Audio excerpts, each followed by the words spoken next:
新年第一问，鲜是什么？你肯定要说谜底就在谜面上，鱼加羊就是鲜。这么简单吗？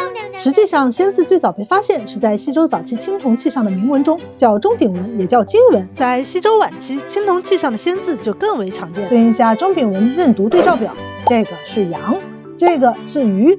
但那时候它还不是左右结构，而是上下结构。羊指的也不全是咩咩，还有吉祥和好的意思。羊加鱼就是指刚刚死亡但还新鲜的肉类，在保鲜手法极其有限的远古，新鲜就等于美味，不难理解吧？后来鲜就从名词发展出形容词和代词的用法。虽然刚开始的鲜跟羊肉并没有什么关系，但鱼加羊很软糯，很鲜，不然也不会有鱼腹藏羊、鱼咬羊、羊方藏鱼这类名菜的存在。喂，倒是也不必写鲜字在上面吧？你不会以为我要教你们做这些东西吧？不，我可不是南翔，咱们就来个相对简单的鱼羊鲜吧。这菜现在也还很常见，只不过教我的大师给做了个升级，在传统食材中加入了河豚，鲜上加鲜。关于安全性，他是这样说的：我先帮你们尝一下，以防万一。这菜有点费师傅呀。咱自己家做的话，就别放河豚了。老规矩，详细图文教程在最后。第一步，熬羊汤，小技巧，一定要选带皮的羊腩，这样味儿更浓，胶质感也十足。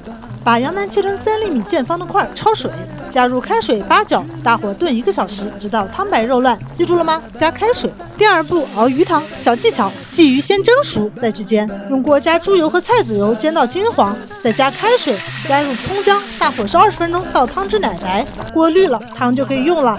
画2个重点：第一，加一小块猪油，汤会更香；第二，先蒸再煎，腥味更少，鲜味更浓。第三步，大师隐藏技法，河豚鱼焯水炖出浓汤备用，但是对个人没有执照不允许处理回来。所以这步我们跳过，直接进入第4步，让我们把煮好的羊汤和鱼汤混合在一起，加入盐、胡椒、糖，大火煮开，小味儿一下就上来了。